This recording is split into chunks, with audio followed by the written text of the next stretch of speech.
game plan than anybody. So we're seeing every look from our offense, and we're just putting in defenses right now to teach fundamentals. So I think right now the older guys have a leg up, obviously, because they have experience in the scheme. Now, as we start to compound things on things, I think all the guys will start thinking a little bit more. 7-on-7, was that something that you did a lot of at Air Force? And what are your thoughts about what Tennessee did this summer with it?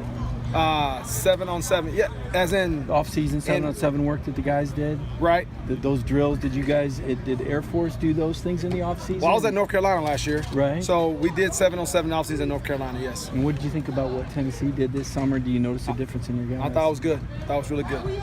Seen anything encouraging from Micah Abernathy? Anything in his technique that's improved? I tell you what, I really like the fact that I didn't have him in the spring due to the injury, and to see what he's done in the summer, the extra work he's put in on his own, but to see him come out here and have a sort of a command of the defense in these early stages, be able to get some guys lined up. He's a guy that can play 2 or 3 positions, but he's one of those veterans now. He's going to push everybody around him to be a better player. So I really like what I'm seeing from a standpoint of buying in. Justin seems to have a lot of, personality, I guess is what you would say it is. Have you Put it mildly. Have you kind of learned how to, I don't say handle him, but kind of what makes him tick and what makes him channel all that too? Yeah, I tell you, every player is different, and you have to coach every player a little bit different, okay?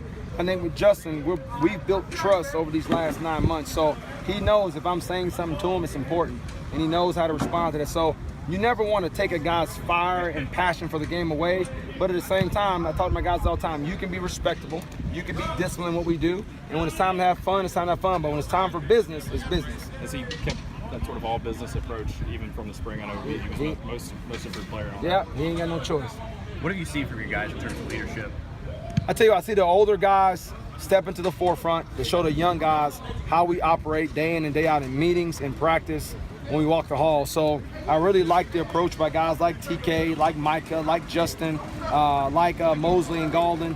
Those guys are really pushing those young guys and taking them under their wings to show them how we do things here. How's the depth chart at nickelback behind Rashawn going starting to look? Wide open. Even there are no spots right now. Everybody's competing for a job. So it doesn't matter if you played here 3 years or 3 days. Every practice matters. And when we come to practice, the film of this fall camp will determine who's going to walk out with the 1s, 2s, and 3s, and that's going to be very, very fluid all through fall camp. Shaq's obviously an experienced guy from his last couple of schools. Do you see a lot of that, or is he still kind of like a lot of the newcomers just because he's not? He's an older, more mature guy when it comes to fun technique and drills, but he's a young guy in terms of understanding the culture and how we play here. So I think like all newcomers, which I consider him a newcomer in that sense, he is learning how we play. He's learning my coaching style, and he's learning what we're looking for in our players every time we touch the field. So he's in that process as well. He is more mature. He knows how to do some drill work. He knows how to do a couple things, but he's young like the rest of them in that respect. What do you thought?